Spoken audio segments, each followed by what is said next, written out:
Um, okay, let me just turn my own thing off. Hey, great. Okay, cool. I've now got this video going.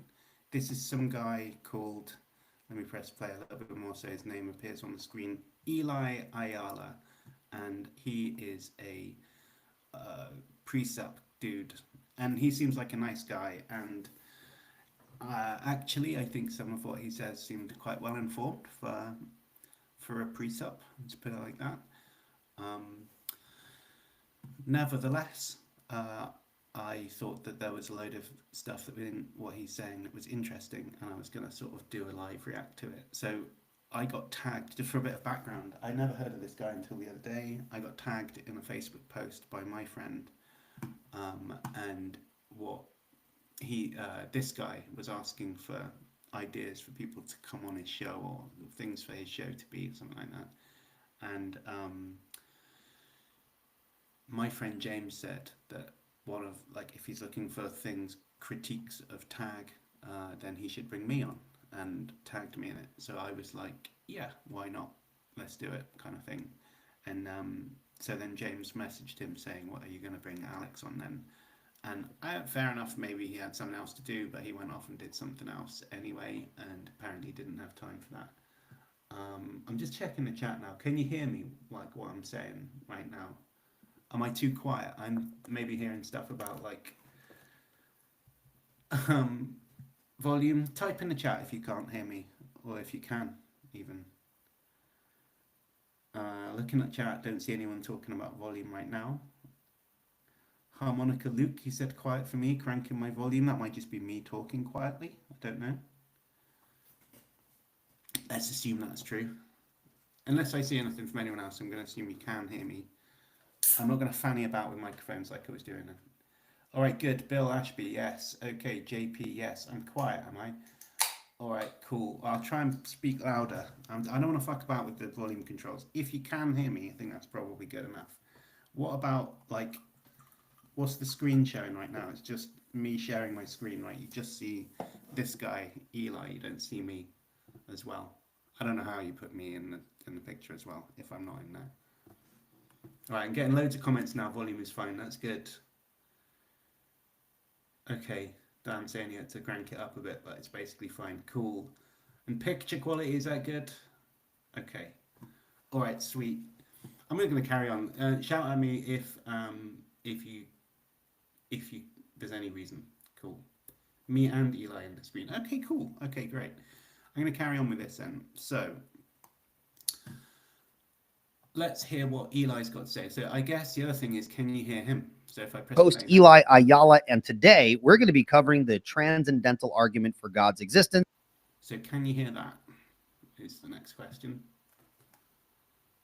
I'm like 1/3 of the screen, or 1/5. Nice. So could you hear Eli when I played that clip just 2 seconds ago? A Clay, nice. You can hear him fine. He's very loud. Okay, good. He may as well be loud. Why not? Is it too loud? I could probably turn him down. Let's turn him down a bit if it's too loud. So this is going to be a really fun episode. I'm looking forward to getting a little deeper into the argument, kind of walking through some of its main points. Now, it's super exciting. There are a couple of things that I want to kind of before. I'm not going to listen to everything he said because this is an hour-long video, and I'm just going to talk for some time now. I don't know how long I'm going to chat for. And he talks about a lot of stuff. So there's going to be bits where like the ideas are too compressed and there's too much to get through, and I'm going to have to pause every couple of seconds. Then there's bits at the beginning like this where I think I don't really care what he's saying at this point. So I'm going to sort of maybe before we jump into our topic to bring people's attention to the debate between Dr. Greg Bahnsen and Gordon Stein. So that's been greatly in order of them come out. But I did make mention of the possibility of sharing the platform with the subscribe button, the notification bell for folks. So what is a transcendental argument historically? Well, transcendental arguments historically have been anti-skeptical arguments. They're meant to address the skeptic, someone who... Yes, so far so good. Transcendental arguments historically are anti-skeptical. That much is right. It goes back to Kant and Whole point of what Kant's doing with them is to try and provide premises that the skeptic agrees with, and then show that the other thing the skeptic is also committed to because of those things he agrees with at the beginning. So absolutely, it's supposed to be tackling a kind of Cartesian demon style skeptic, that kind of guy. So so far so good. Yes. Who is doubting some proposition, and a transcendental argument, when successfully done, tries to show that some proposition is true by the impossibility of the contrary. And so it is a form of indirect argumentation in terms of which you show that something is true, that in the sense that even in denying it, you have to presuppose it, right? So so transcendental arguments seek to prove things by the impossibility of the. Okay, so right from the beginning, I think it's important to note the use of jargon and what's going on here. So we've got right from the beginning, we've got this the impossibility of the contrary. Where have we seen this before? You know, all together now. This is a Van Til, right? This is a Van Til thing to say, impossibility of the contrary. If he says the phrase impossibility of the contrary, that means he's a Van Til guy. That's all it means. I was thinking about this earlier. This guy says a lot of this type of jargon. So we hear lots of that's just arbitrary. So you can have a drinking game, you can have a bingo card or something for this. When he says that's just arbitrary, impossibility of the contrary, let's see, what are the other things?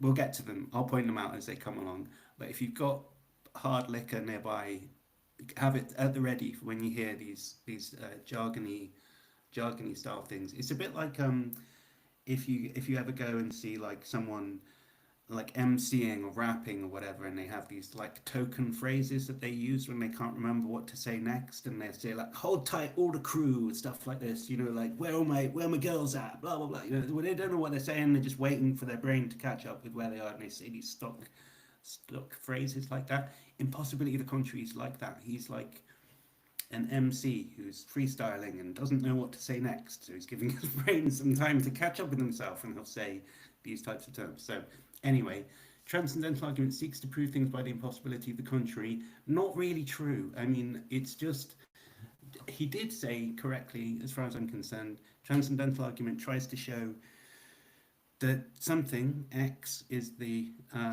is a necessary precondition, you might say, but a necessary condition for Y, possibility of Y, right? So you might say something like having two legs is necessary for being a cyclist or something, and that's the relationship that we're talking about in a transcendental argument. It's just saying you have to have this thing in order to have that thing, right? It's not really got anything to do with the impossibility of the contrary. That's just a long-winded way of saying that something is necessary. if it's contrary, is impossible. It doesn't really mean anything apart from that. So already don't like this bit. It's not a good. It's no point making a freeze frame and like highlighting this. It doesn't make you look good. It looks bad. Anyway, let's keep going. The contrary. So when I say the impossibility, something is true by the impossibility of the contrary, what I really mean by that is kind of, that's just a summary roundabout way of saying that it is demonstrated by a transcendental necessity or anything along those lines. All right. So let's jump right into the argument then. So how do I typically formulate my argument? It's pretty simple. It's got two premises and a conclusion. The argument is valid. The conclusion does in fact follow if the premises are true. And the first premise of my argument is defended transcendentally. All right. So premise one, if knowledge is possible, the Christian worldview is true. Premise two, knowledge is possible. Conclusion, therefore, the Christian worldview is true. Now, okay, props to this guy for stating an argument in premise conclusion form. I love that about this. It's clear. It allows you to get your teeth into it. We've got an argument. There is an argument on the table. So in a sense, he's improved on Van Til. As far as I know, never actually gave this argument like this.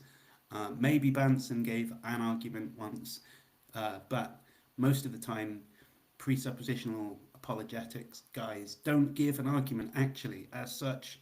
This guy actually did give an argument. This literally is an argument. He's given it. So he's given an argument. That's good. So I like this bit.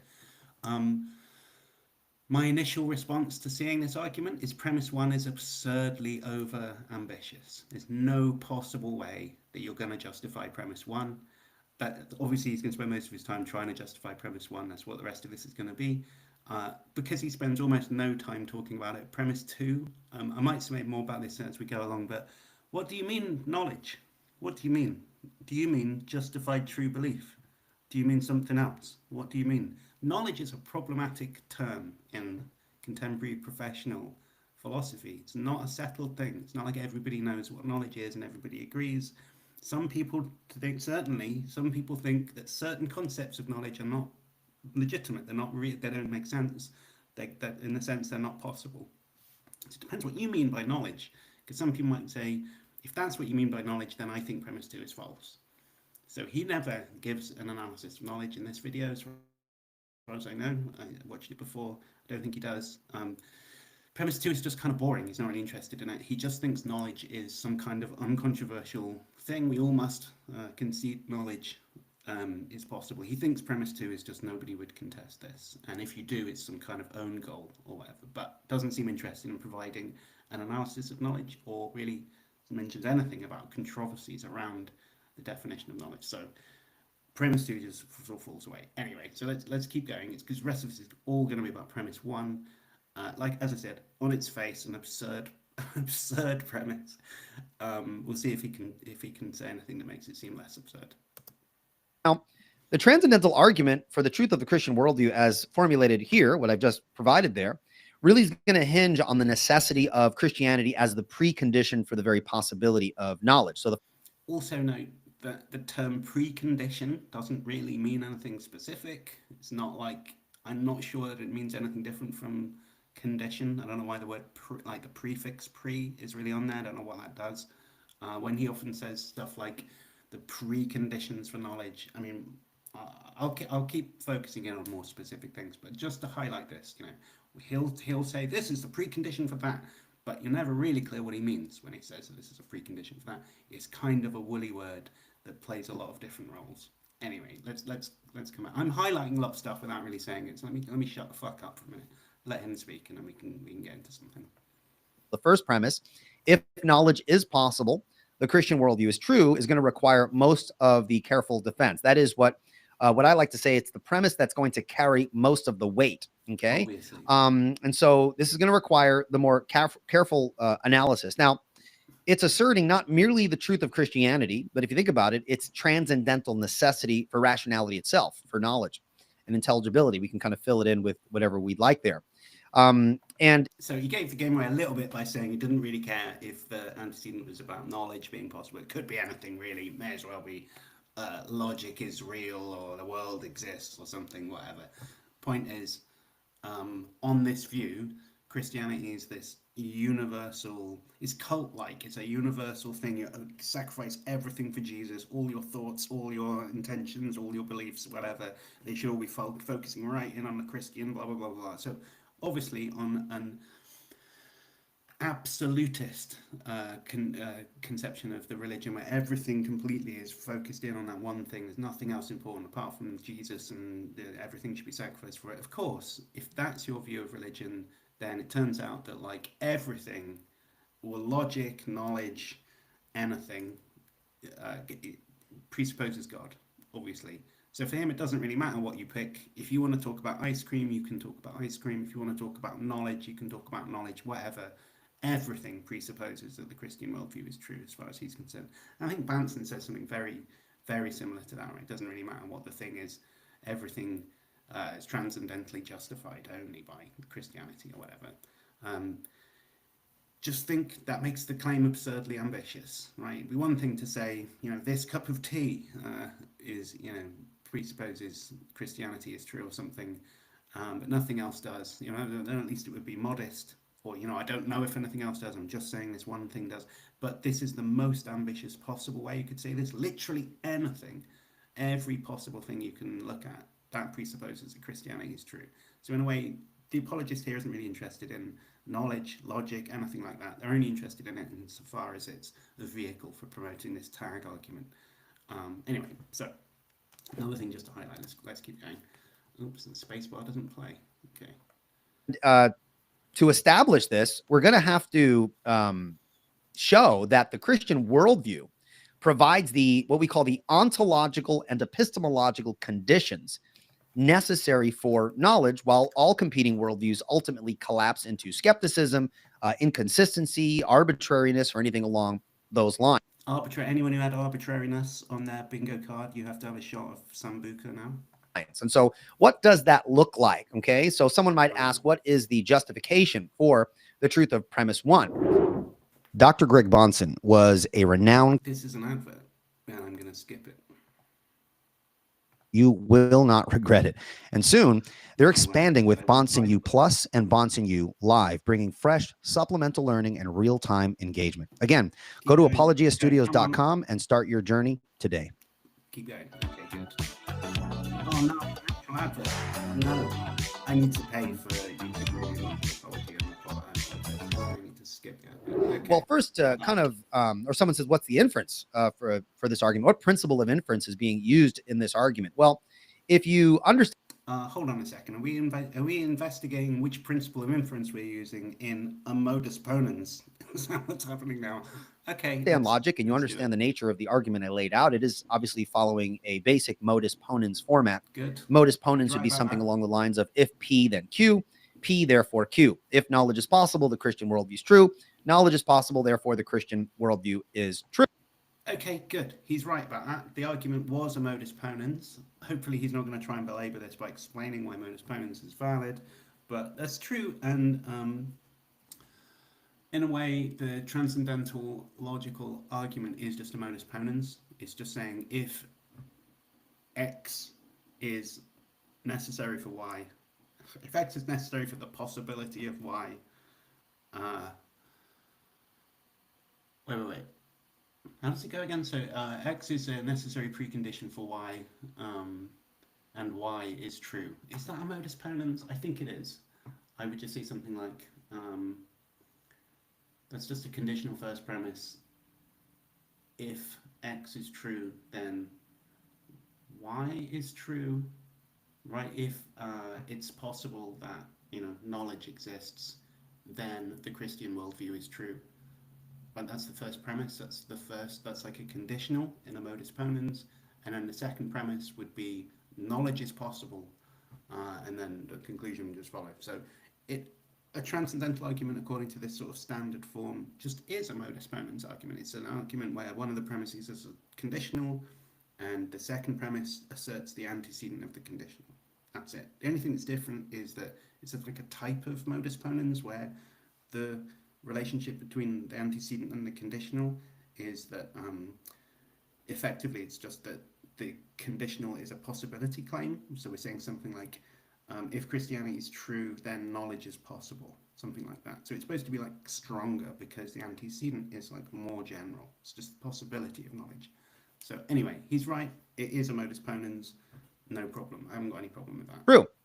Now, the first premise is saying that if knowledge is even possible, the Christian worldview is true. And so in essence, I'm saying that the ontological status of the Christian worldview, its metaphysical picture, its picture of reality, and its picture of knowledge, epistemologically speak, must be the case in order for the possibility of knowledge to be the case. And okay, so first time that I think he's done a thing that I want to highlight, and that thing is that we, in this discourse on presuppositional stuff, we often have, and this is a square on the drinking bingo card, worldview, right? So whenever anyone script talks about worldview, the Christian world, on the Christian worldview, blah, blah, blah, according to the atheist worldview, blah, blah, blah, right? Whenever they use that idiom, it's just kind of like a modifier, on this worldview, such and such. It's like saying, according to the fiction of Harry Potter,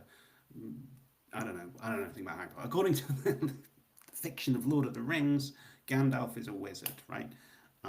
It's like a modifier that allows you to make more modified claims about what follows. So if I say something, according to the atheist worldview, God doesn't exist. It's a bit like saying, according to the fiction of blah, blah, blah, like Lord of the Rings and Gandalf is a wizard. It's not like saying it's really the case. It's saying, in this worldview, it's the case, right? Like saying, in this book, it's the case that this thing happened. So it's like relativizing the claim to just say, oh, it's true only in this restricted domain, right? According to this worldview or something.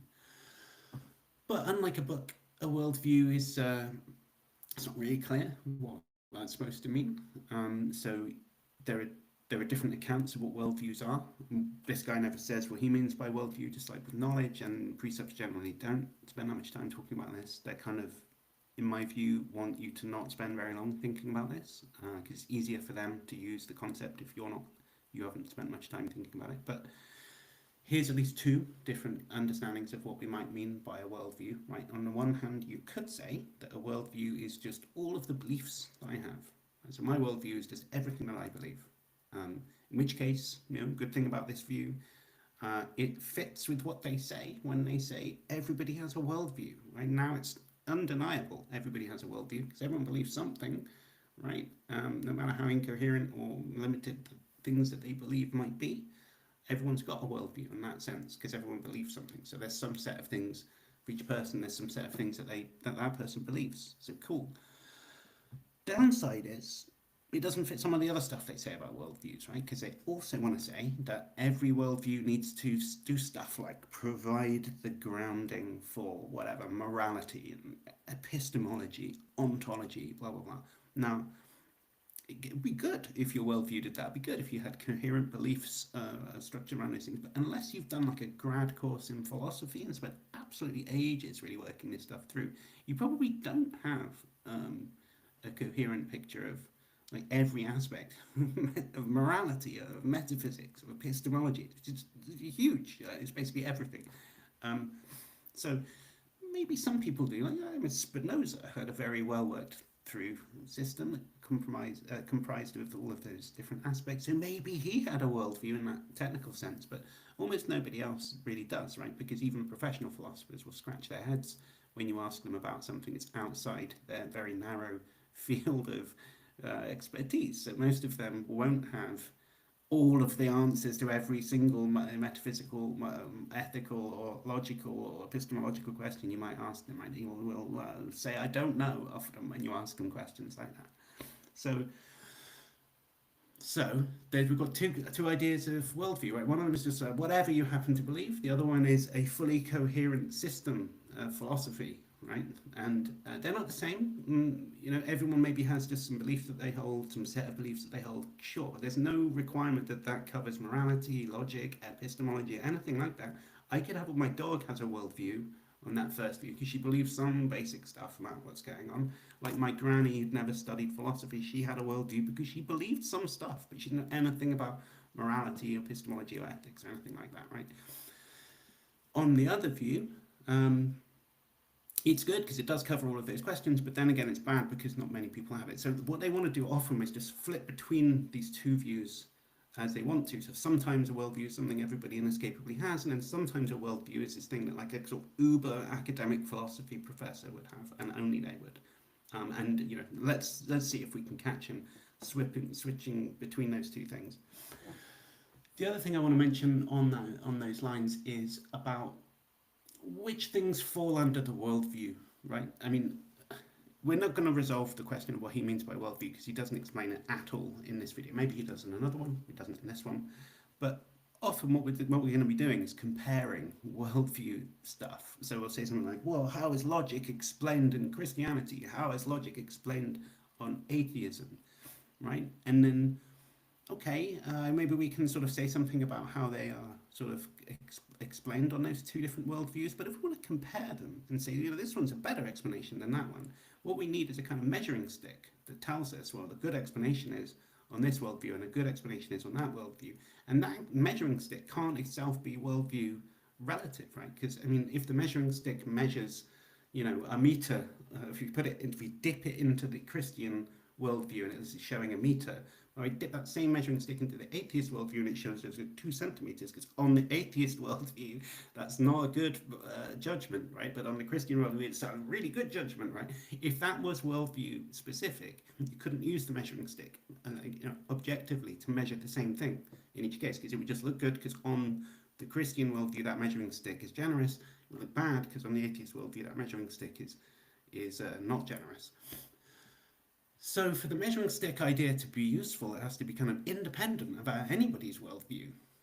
But they don't really want there to be things that are independent of worldviews, because really when these questions that matter, we're supposed to be saying, well, what's the Christian answer to this thing? What's the atheist answer to this, right? But there has to be some kind of underdeveloped boundary around this discussion where we say this thing is not worldview specific, right? It's just something that is a measuring stick, an objective measuring stick that we can use. And he will use that a lot. This is a kind of the main grumble I've got with this video, is that this guy frequently pushes the relativistic worldview analysis stuff hard when it makes sense for him.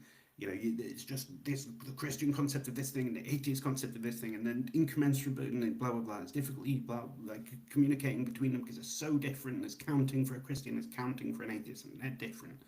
But then, when it's convenient, we have these measuring sticks where we go, yeah, well, the atheist says he can ground logic. That's bad because blah blah blah. And then there's a test that's brought in, and the test is supposedly objective. It's not something that's only true on one worldview and not on the other. Anyway, so we'll see that more as we come up, but just wanted to flag that. I've already forgotten the thing was he was saying before I paused, so let's get back on with it. So what that's saying is that the Christian worldview provides the preconditions, or I would say the necessary preconditions for the very... There we go again, right? I will let him keep talking, but he's saying the Christian account provides the necessary preconditions. Well, what are the necessary preconditions? Like, is there a list somewhere of the necessary preconditions of, I don't know, logic or knowledge or something, which is just a list that we can consult objectively, no matter what our worldview is?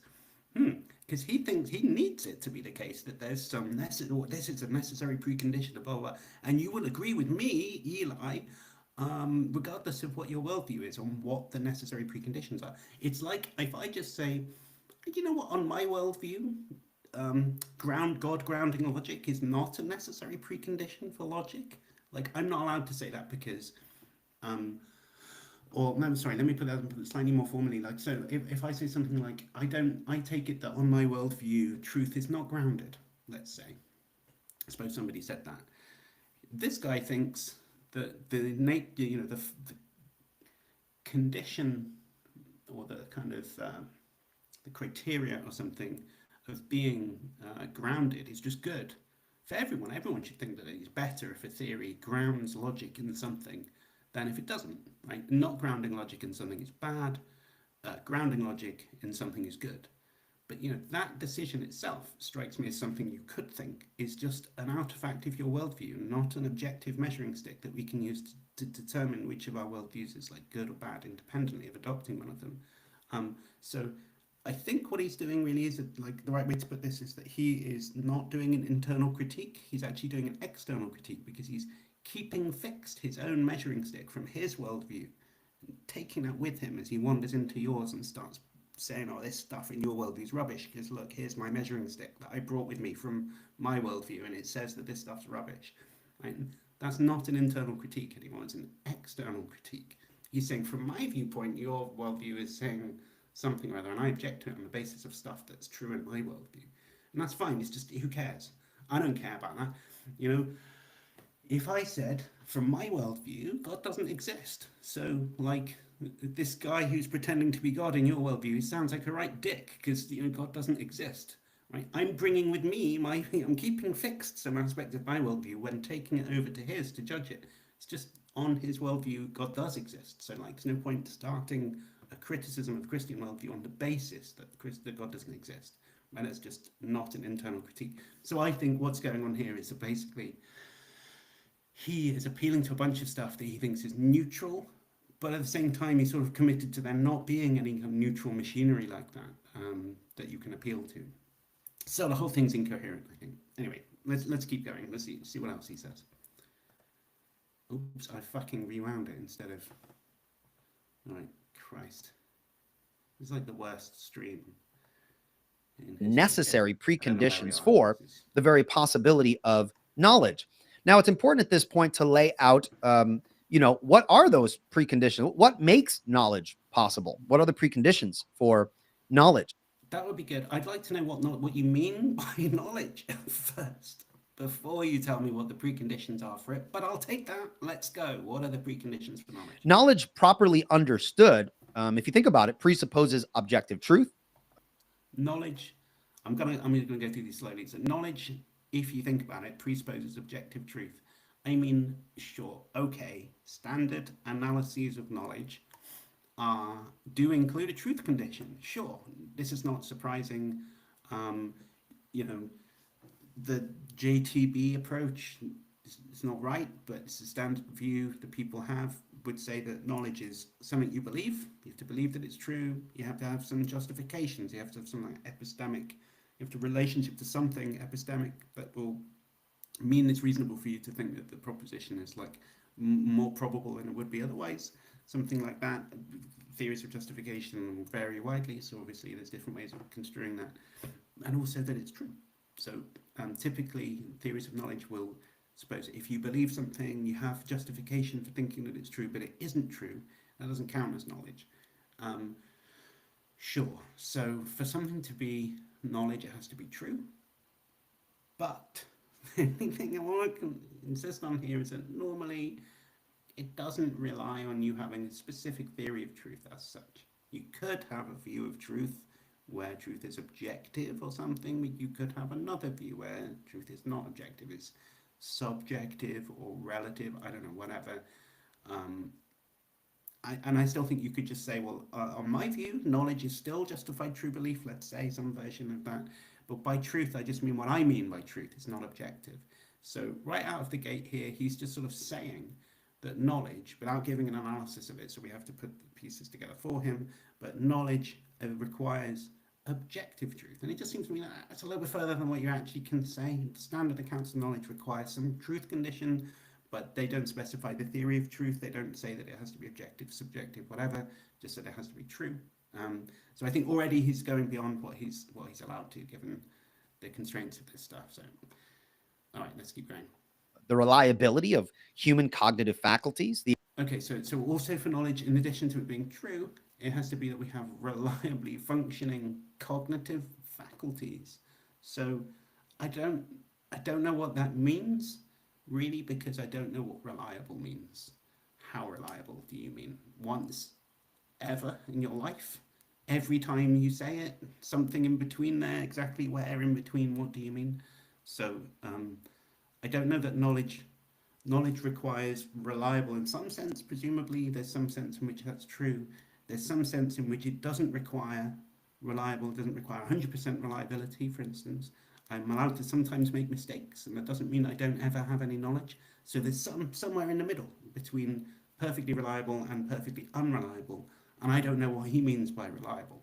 So I don't know what he's saying when he says knowledge presupposes that our cognitive faculties are reliable. Does he mean, is he just ruling out that they're not completely unreliable? I don't know. Don't know what he means. He thinks it's very obvious, though, it seems. The existence of universal and invariant logical laws. So knowledge also requires the existence of universal and invariant logical laws. Maybe that's true. I want to say that my dog knows when it's dinner time, right? She gets hungry. I normally feed her around the same time of day. She comes to expect it. Seems to me that that's justification enough. She certainly has a mental state. Seems to me she behaves very much like she's in an intentional state expecting dinner. I don't know why I wouldn't say that she believes it's close to dinner time. I think she has justification because it normally happens every day around the same time. That's good enough for her to form that belief. I mean, it's true. Every day I do give her food, so why not say that that's good enough justification? It's just that I don't think that she can even conceive of universal and invariant logical laws. I think she has no conception of that whatsoever. I think she's never made a logical inference, at least explicitly according to an inference rule or anything. So maybe they have to be there, but I think you have to say quite a lot of stuff to get to that point where you're really establishing that. And I think it's just he just thinks that they have to be there, but he's not really going to tell us anything about why. So I think this is just wishful thinking, really. But let's keep going. It presupposes an epistemic connection between mind and reality. Okay, Christianity, I would argue, uniquely accounts for these features in a way that. Okay, this is another thing I wanted to bring up a lot with this, is that he's going to be constantly saying, oh, Christianity is really good at solving this problem. let me just say like a half a sentence about how it does, and then moves on to the next thing. Never enough time is spent explaining the Christian explanation for these apparent problems. Never enough time is spent on it, and no time really is spent on anticipating what someone might say if they didn't agree with what you just said. No time at all is spent on that. So we'll see these like polytheist is going to spend 20 minutes deep diving on my objection to polytheism. Oh, how does Christianity solve this imagined problem for polytheism? I ain't going to say like one sentence about that. And then I'm going to move on to the next topic. That's what this guy does. So we'll see. Let's keep going. That non-Christian worldviews cannot. Now, there are more things that that is required for now. You need enduring personal identity through time. I think I said the laws of logic. There's rationality, reliable human cognitive faculties. You need to bring together unity and diversity. So the whole issue of the problem of the one and the many, which has been a discussion throughout the history of Western philosophy, especially. I don't think the problem of the one and the many has been the prevalent problem of philosophy that he thinks it has. I don't think that what he's talking about, I really don't understand what he's talking about being a problem at all. I don't know this problem of unity and diversity. Broadly speaking, it just comes down to somebody saying something like, maybe the ultimate nature of everything is a plurality. There's just loads of different things like monads, like Leibniz, right? It's just like loads of atoms, and they're all completely individual and unique, and they're just all diverse, and there's no unity to be had. Or maybe it's the other extreme, and everything's just one big blob of just unity or whatever. And on both of those very extreme metaphysical pictures, you can kind of grumble, oh, well, if everything's completely just unique monads everywhere, how come there's like similarity or relations between things? What's that if everything's completely distinct? How is there sameness? Whatever, it looks like two things are the same color. How come if everything's unique, etc., etc., right? So you can worry about how predication works if everything's completely disanalogous to one another. Also, if it's just one thing, then you just go, oh, well, I'm saying this thing's blue, this thing's green, but everything's just one. So how is that predication going to work? So we've got these like kind of sophomoric worries we might have if we adopt kind of like absurd position. It's a bit like when people complain about, communism. That just means everyone's going to be put in a gulag. Why would anyone want that? It's like the least charitable reading of what communism might entail or something. Like capitalism just means there's fascism everywhere, whatever. This is the same. Like if you're going to worry in any sense about, these obscure metaphysical questions about like how many things are there in reality? Is it just one thing? Is there lots of different types of things? Is there 17 things? Whatever. These types of questions, all this guy wants to do is split it into two massive extremes and say both of them are rubbish. I mean, that seems to me the problem of what he thinks, or what they in this tradition think, is the problem of the one and the many. And I don't know. Maybe Plato talks about it in the same sense. I don't remember that myself, but maybe he does.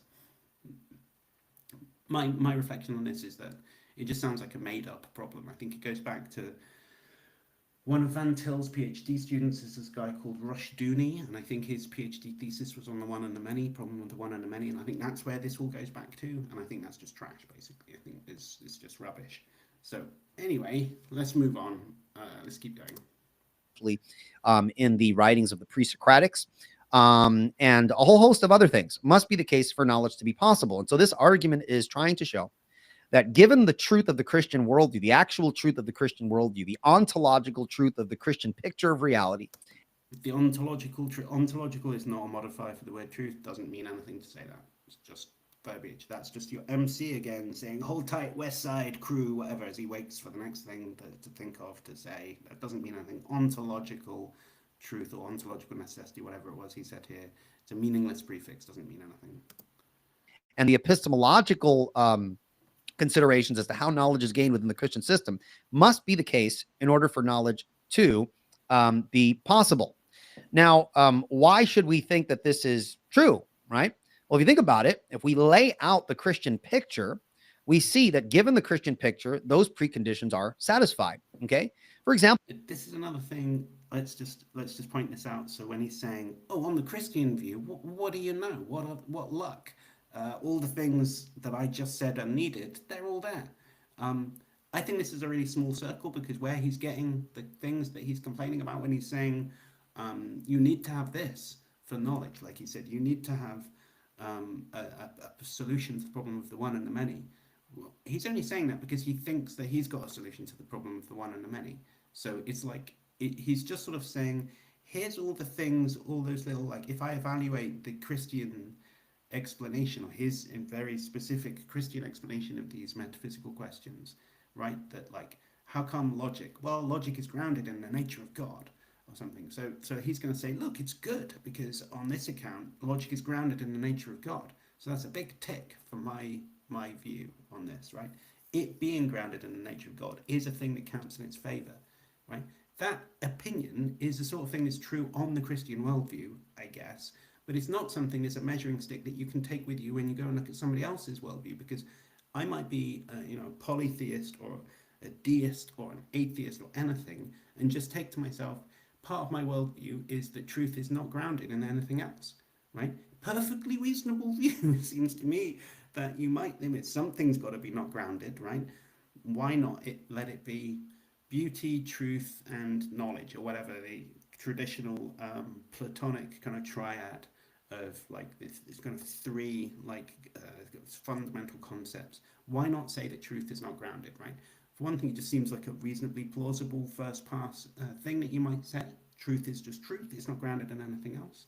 And you might also advance some kind of considerations in its favor, like you might say, well, if I say something like, truth is grounded in the mind of God, or something, you might wonder, well, is it true that truth is grounded in the mind of God? Because, like, it kind of makes me think that maybe the concept of truth is more fundamental than any claim that I might make, like that, about, like, such and such. It's a bit like Moore's open question argument. You might just think that if it makes sense to say that it's true that truth is grounded in such and such, then that's enough of a reason to think that it's not grounded in such and such, because it's a more fundamental concept. Anyway, whatever.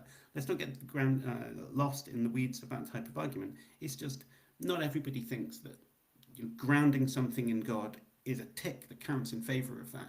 It's just a condition that he's got in his worldview, and he's going to take it with him when he comes to evaluate other people's worldview. He's going to try and make you think that you have to use that as a measuring stick that's objective. Where did that come from, right? This is the thing where, like, I just think that you could have a worldview which says it's good.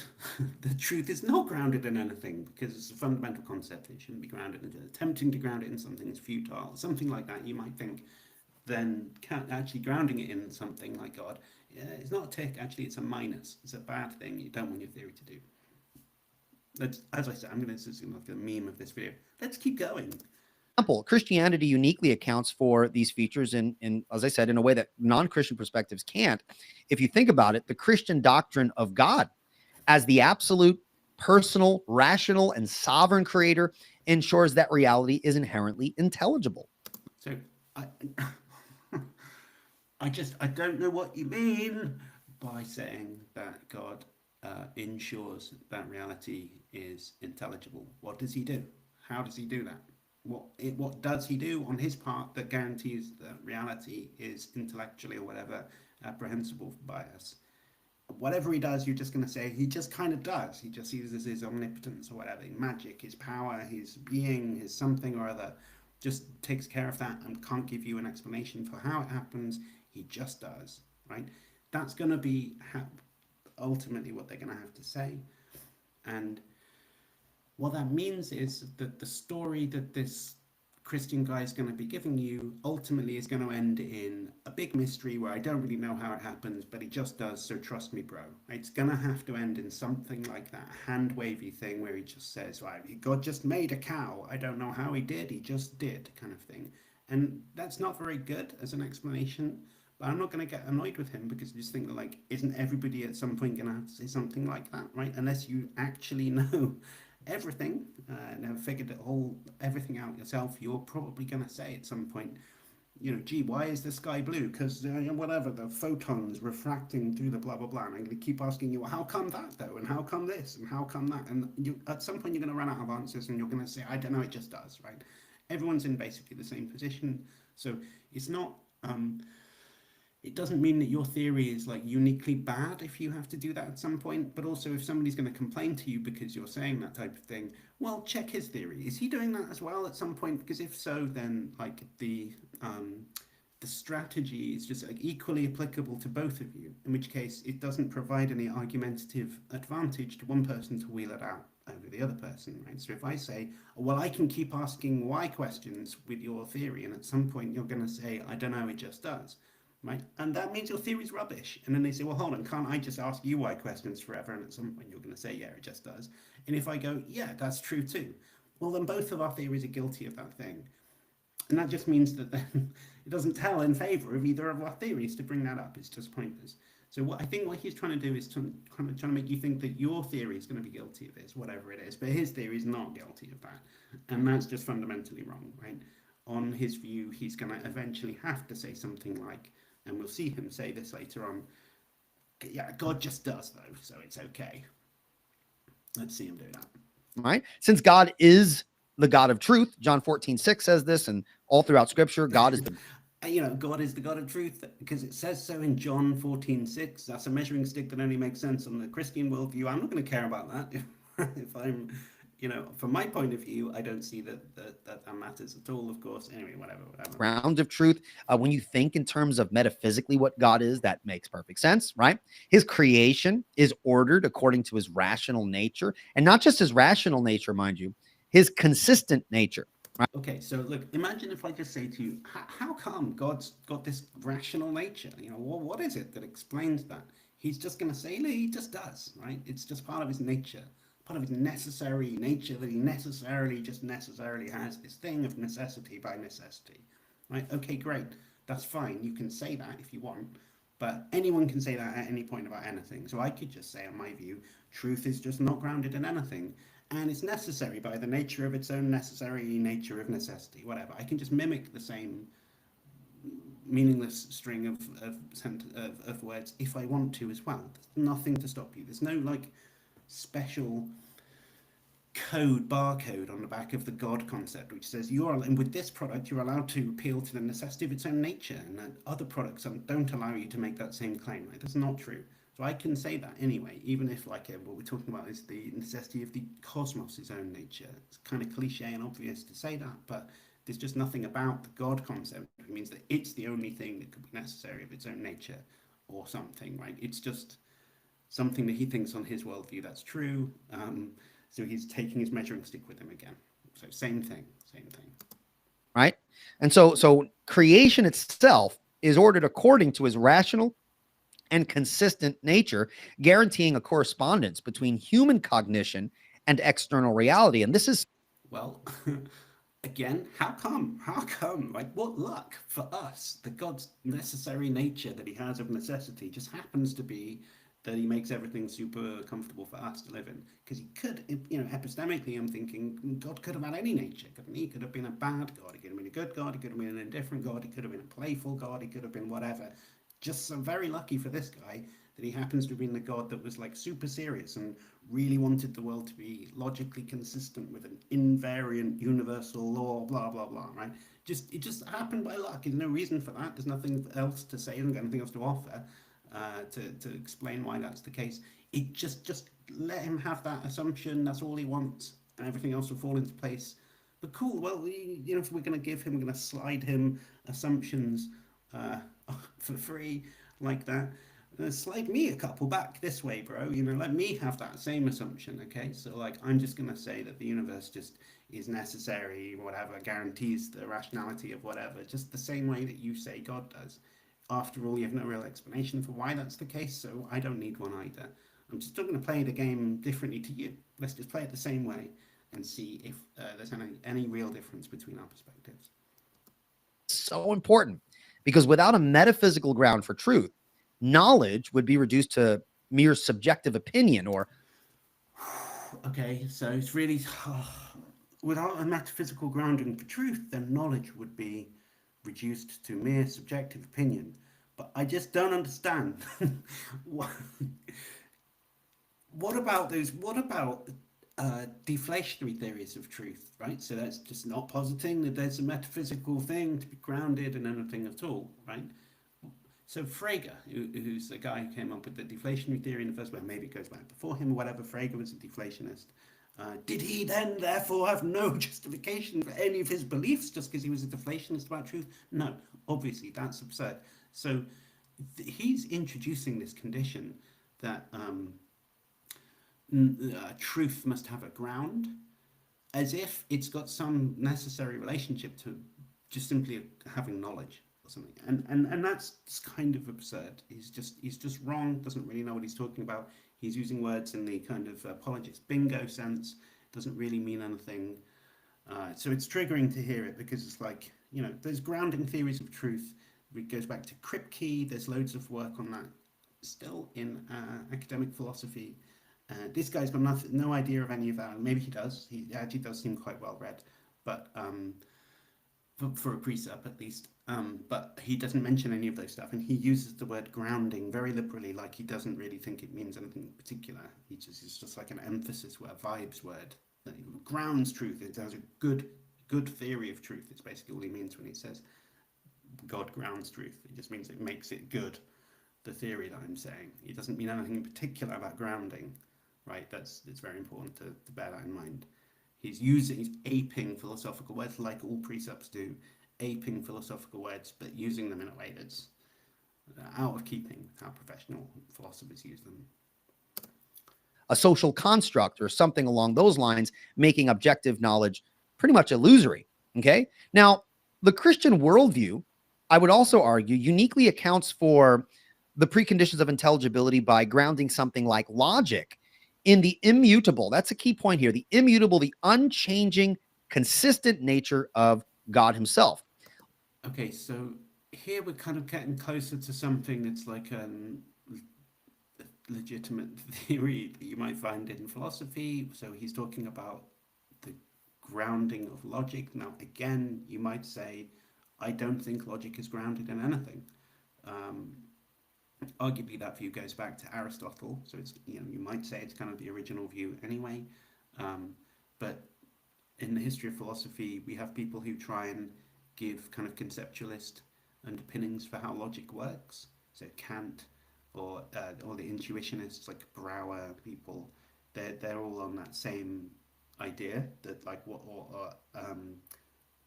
George Boole has this book called the Language of Thought, I think.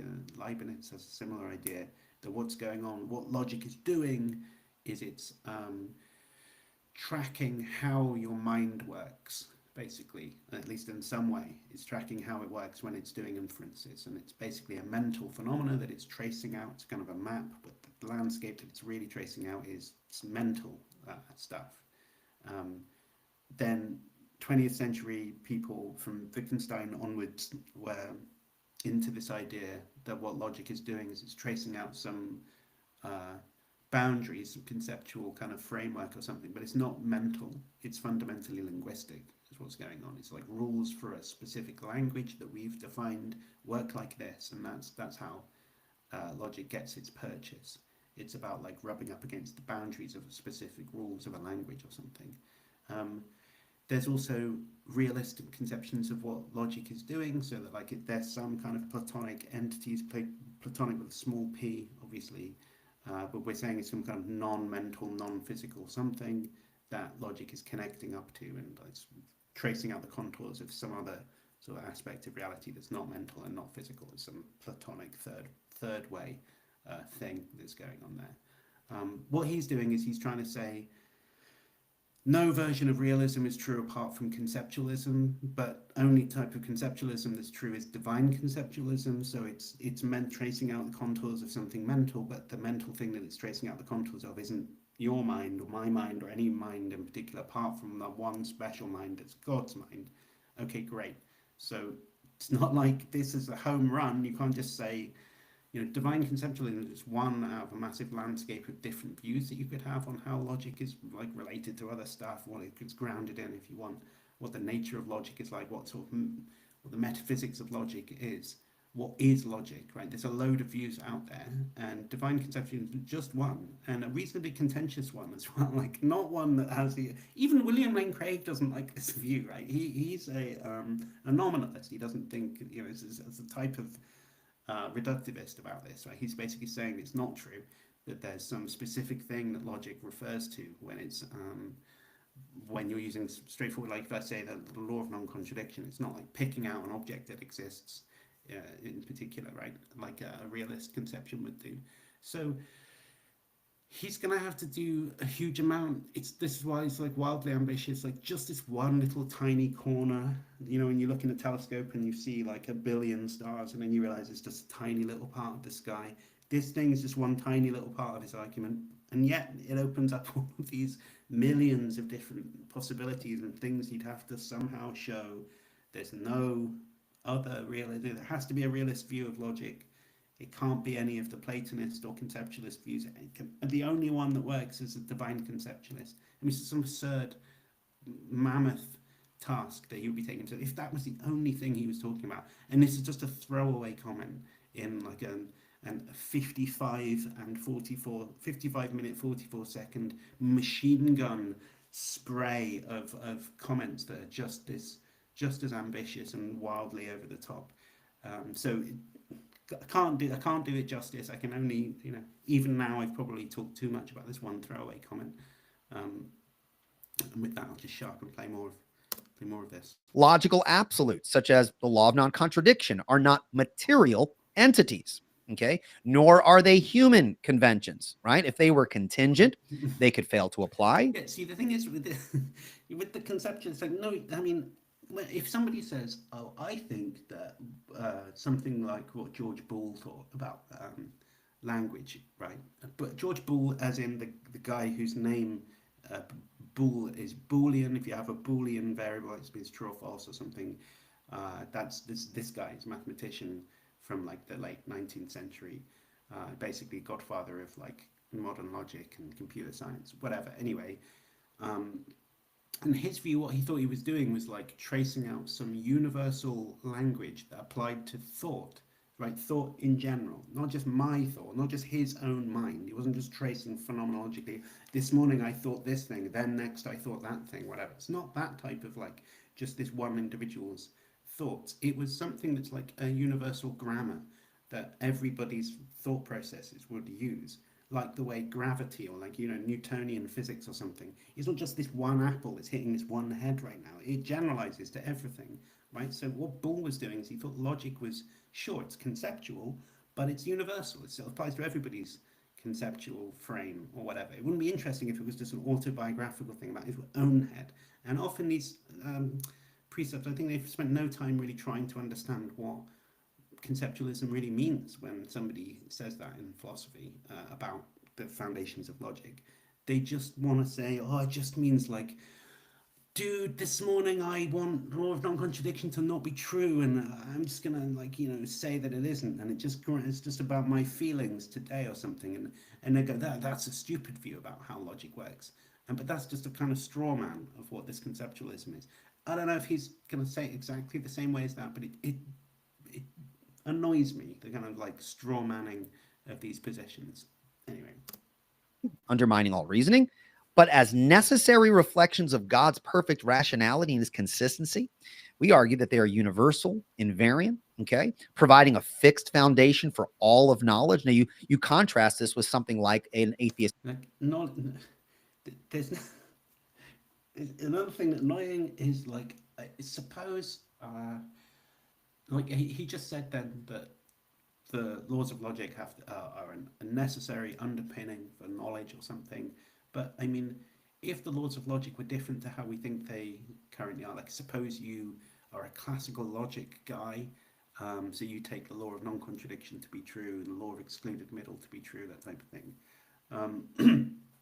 And then you read Aristotle on interpretation, section 4 or whatever it is, the sea battle argument, and he convinces you that actually, you know what, the law of excluded middle is not true. Sometimes there's some proposition P, some proposition P or not P, right?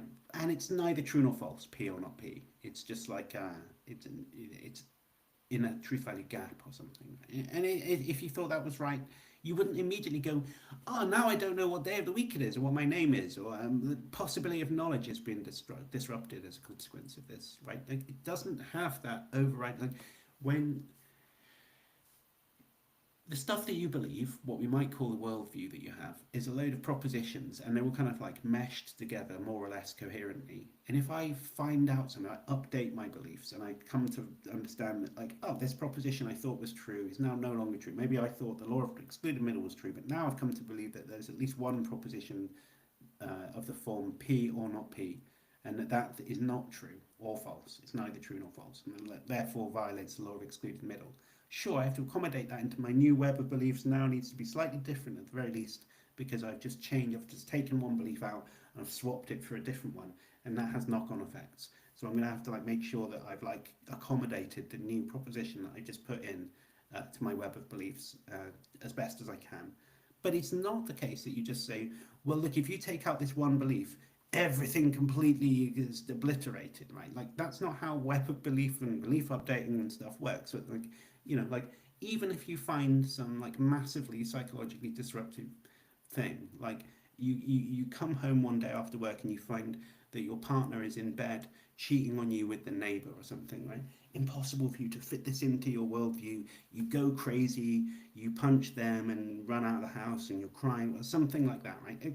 Even then, you're not going to be giving up the possibility of knowledge. It's not be that disruptive. You'll still find a way eventually of like coming to understand how the world works and building a picture that accommodates the thing that you just found out, no matter how disruptive that is. So even revisions to logical laws can be done. There are, there are philosophers who take different views on these. Aristotle took a different view about the law of excluded middle.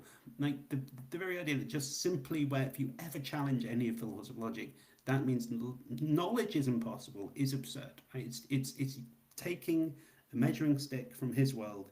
Even that analogy isn't very good because he didn't really have that measuring stick in his worldview either. I think it's just a mistake. Even if you adopt all of the Christian worldview stuff, to think that any revision in your concept of what the logical laws is means that knowledge is impossible. I think that's true even on the Christian worldview. But even if it was true on the Christian worldview and he took it with him as a measuring stick, that's not doing an internal critique anymore. So I don't care if my worldview fails a test that is made up because of you having your own worldview. I just don't care about that. It doesn't matter, right? An external critique is not a problem. It shouldn't be a problem for anybody. Okay, off my soapbox.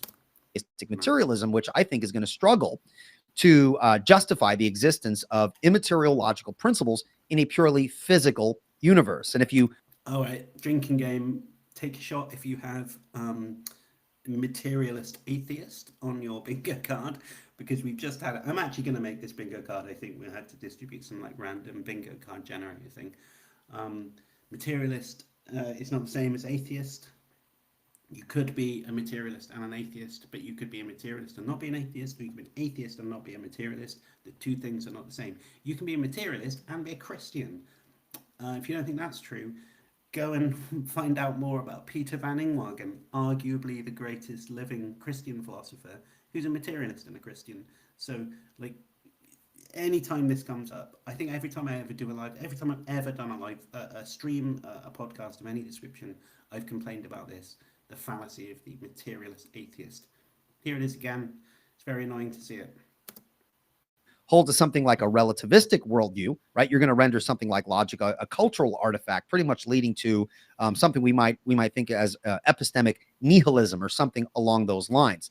Now, I am fully aware of various accounts of logic and its attempted universality or lack thereof. I mean, I hear all the time that logic is not universal, okay, which I think is problematic. I'm very familiar with the idea that the laws of logic are linguistic constructs that are used to describe the consistency of reality. We will address all of those points in just a bit, okay? But just as a surface level kind of analysis here, I think that those non-Christian worldviews are going to have a problem here. Now, again, the Christian doctrine of the Imago Dei, right? This idea that humans are created in the image of God, okay, within the Christian worldview, justifies the reliability of human cognition. Okay. So he just said that the idea of the Imagio Dei, so we're built in the image of God, means that you have a justification for the reliability of your cognitive faculties. I believe is what he just said. I can't be bothered to rewind it and double check those exactly what he said, but that is the idea. So he's saying that like on the Christian worldview, there's some relationship that you have to God, which means that you're made in His image.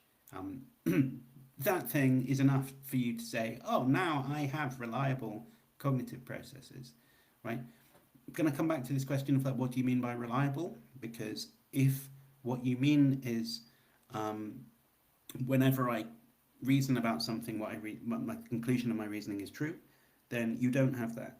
Nobody has that, right? So Imagio Dei can't be providing you such a great prize that it means that anytime you reason about something, your conclusion is true.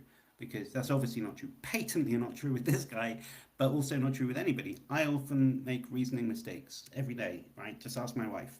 So that's everybody is like that. Nobody has 100% reliable cognitive faculties. So what's the Imagio Dei actually guaranteeing for us? I don't know how it's any different. So, for instance, if I'm a Christian scientist and I'm sat in a laboratory and I'm mixing chemicals and I do it, the same way 15 times in a row, get the same outcome, right? Pour this test tube into that one. Oh shit, goes purple, smoke goes everywhere. Do it again, gone purple again, smoke went everywhere again. Repeat that 15 times. I start to think to myself, I wonder if there's like some like law of nature which says put this stuff with this stuff, everything goes purple and smoke goes everywhere. Maybe that's a law of nature that I've stumbled across, right? How do you know if it is or not? You have to keep doing your experiments, blah blah blah, but you could be wrong at any point. There's this skeptical like, you know, demon on your shoulder or something who's saying maybe it's a coincidence. You don't know, and that's true. You just don't know. So like, how do you get around that skeptical worry that you've got?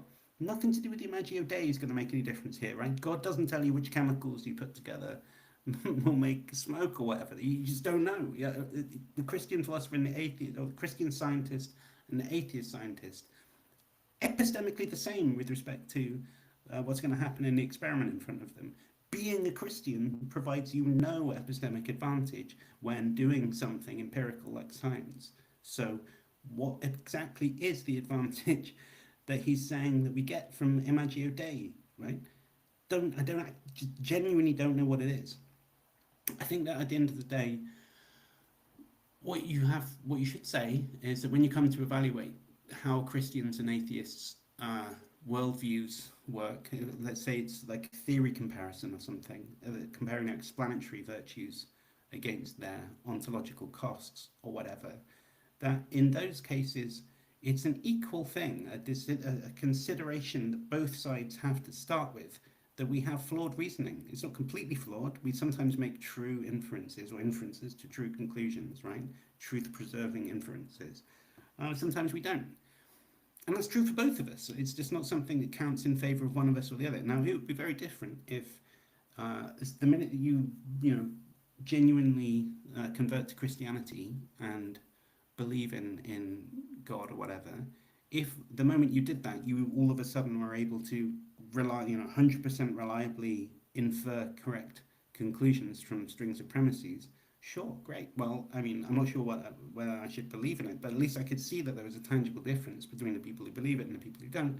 But there's nothing like that. So he's trying to say that there's some big deal, big benefit to if you believe in Christianity, then Imagio Dei means you have reliable cognitive processes. But they're only as reliable as we find them, right? They're no more reliable than we find them around us. So the question is not, are Christians' cognitive faculties better than atheists? Or on Christianity, would they be better than, they are? They are as good as they are. Everybody's got to account for that fact. So, yeah, on this one, I genuinely don't know what the advantage is supposed to be for Christians. I don't know. Maybe he'll say more about that. If you think about it, in the Christian worldview, because our minds reflect the rationality of our Creator, we can trust our rational faculties. What are you talking about? So my rational faculties reflect those of the Creator to some extent. They also don't, right? Because he knows everything and I don't. And really, the problem with my inferences is the fact that I don't know which things are true and which things are not. The working out which inferences are valid or not is much easier as a problem than working out which premises are true. God knows all of that stuff anyway, so he reasons perfectly, I reason imperfectly. So, whatever reflection, whatever that's supposed to mean, it's not a perfect recreation. So, my reasoning faculties are worse than God's are, right? They're not the same. They might be a bit similar, but they're worse than. And that's true. The amount that they're worse than God's is quite big, even on the Christian view. And that is just another way of saying that they're the same as they are if you don't have God to sort of measure it against. We're both just sort of equally good or bad at inferring the right things at the right time. Anyway, I'm saying the same thing again, I think. To provide true beliefs about the world. Right? This is in stark contrast to something like, naturalistic evolutionary accounts of cognition, which reduce thought processes to survival-driven chemical reactions. Yeah. Again, no, they don't. I mean, okay, so there's a distinction between a trait that an animal might have because it's the direct consequence of an evolutionary history where that trait was selected for by their environment, if you want to talk like that. Um, so, for instance, presumably there's something about being like in evolutionary history.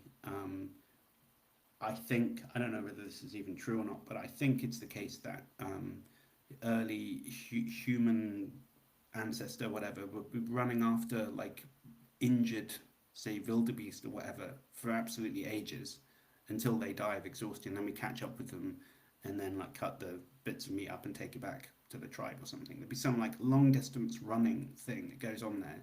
And that's partly why the human body is good at running for inordinately long amounts of time. Certainly, if you train for it, you can run for like absolutely ages, like marathon runners and stuff. And there's no real reason other than the survival advantage that we should have for doing that. And it feels reasonable. I don't know if that's true. I don't know how anyone really ever knows these things are true about what happened in our evolutionary past like that, unless there's some archaeology or something that can show us that we did that.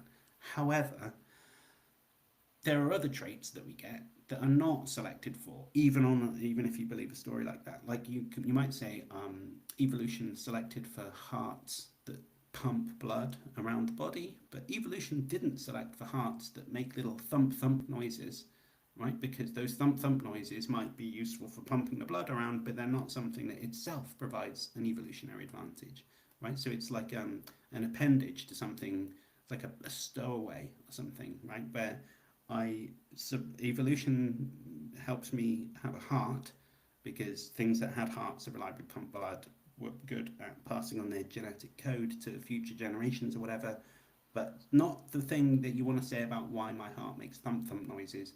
That wasn't because making thump thump noises provided an evolutionary advantage to my ancestors. It just did it anyway because it was a side product of something that provided an evolutionary advantage. So even now, all I'm doing is suggesting that the analysis of how evolution and the traits that we currently have might be more simple and more sophisticated than simply saying, if I've got a trait, that must be the only reason I have it is because it provided a survival advantage for my ancestors, right? That's just not true, because if you think about the ride along thump thump noises that my heart makes, they weren't selected for by evolution in the same way, right? It's just a coincidence that it was preserved because the other property that my heart was selected for, the pumping of the blood, it just happened that making the thump thump noises sort of came along for free with that. Now, what's that got to do with this? It's just that like my ability to reason and discern, roughly what's true from what's false, will provide an evolutionary advantage to some extent, and to the extent that I have reasoning faculties that aren't clearly identifiable to some direct survival advantage in the past, it's very easy to say, well, it could be a ride-along property then, right? If my reasoning ability outstrips what I fundamentally need to avoid tigers in the Serengeti or something, now, as a 21st century human, well, guess what? Maybe the ability to reason was a ride-along product that, you know, I used reason in order to escape lines sometimes, and that meant that it was passed down. But now I've got that, it can be used for other things that don't provide direct evolutionary advantage, like pondering transcendental apologetics or whatever, right? So now I've got it. I can use it for other stuff, you know. That's fine. It's not a big head scratcher. It's not a worry. It's a worry if it's like 1976 and you're just reading Plantinga for the first time. You've never considered this before or whatever. But like the philosophy literature is full of these types of responses to this sort of thing. And I think he's presenting this argument as if there's nobody's ever said anything to the contrary on this. I don't know. Maybe he's summarizing because it's his own video, whatever. But I don't buy this at all. At all.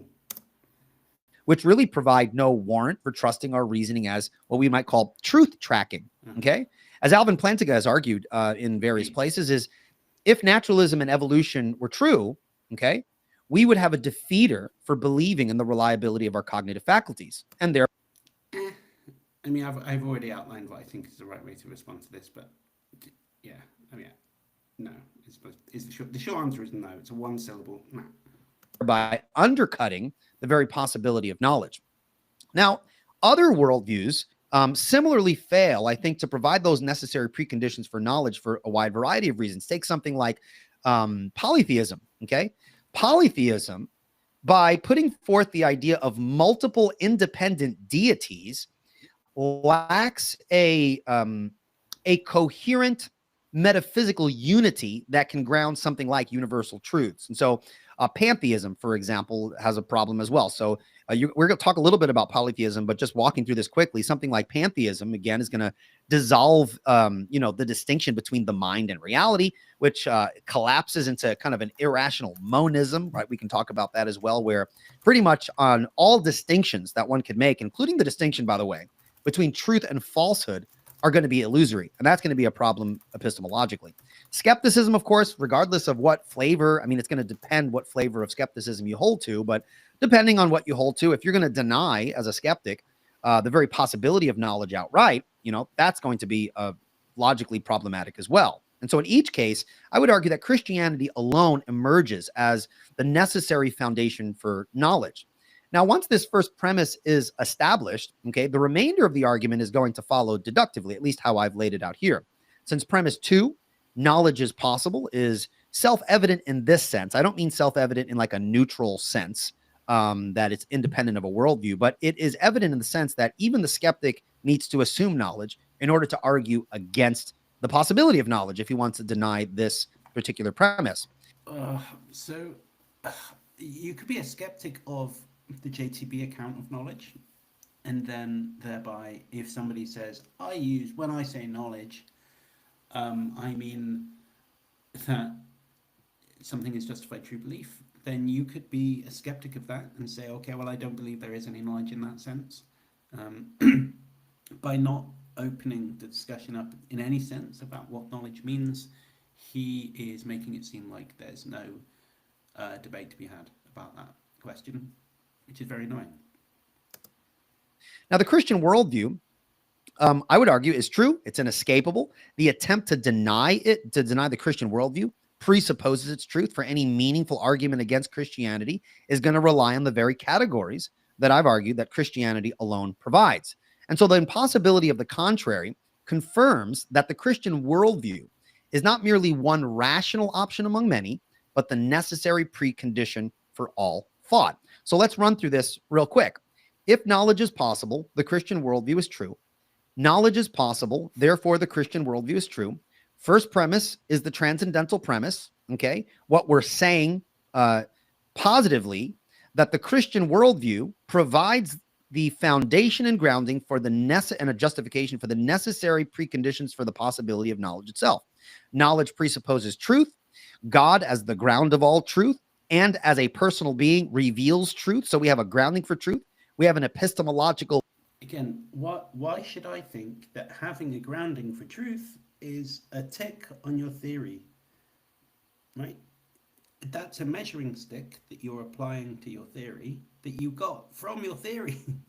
It doesn't matter to me if I don't buy that. And so for instance, if I say, like I said before, if I'm a deflationary theorist about truth, then I think the truth isn't grounded in anything more fundamental than that. And that's part of my worldview, right? If anything is, my theory about truth is supposed to be part of the worldview. I mean, going right back to what I was saying right at the beginning, there's two accounts of what worldview could be. One of them is just what you happen to believe, in which case there's no reason to expect that a theory of truth is part of that. On the other hand, it could be a systematic philosophy, an account of truth, account of beauty, account of justice, account of metaphysics, whatever. And if that's the case, then my worldview could say that truth is not grounded in anything, in which case it's not a virtue that your theory is grounds truth in something. So on his theory, he says stuff like truth is grounded in God's nature or whatever. But that just is not something that I would go, oh, cool, well, his theory is better than mine then, because truth is at least grounded in something on his view. If I'm a deflationist, I just don't think that it's grounded in anything. So I also don't think that it's like a bad thing that I think that it's not grounded in anything. I just think that's how it is, right?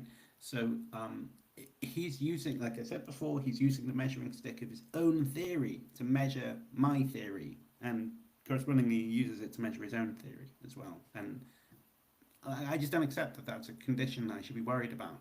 You know, it's basically saying God plays this specific role on my view, that he's the ground of all being, the self-existent, blah, blah, blah, necessary condition, precondition for the intelligibility of blah, blah, blah, right, whatever.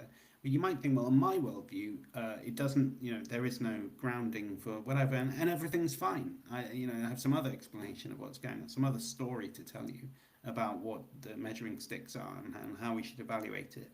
And then what do we do now? We can each do an internal critique and just actually use the measuring sticks that each other's theories have and test whether internally they really do measure up the way that I'm claiming that they do.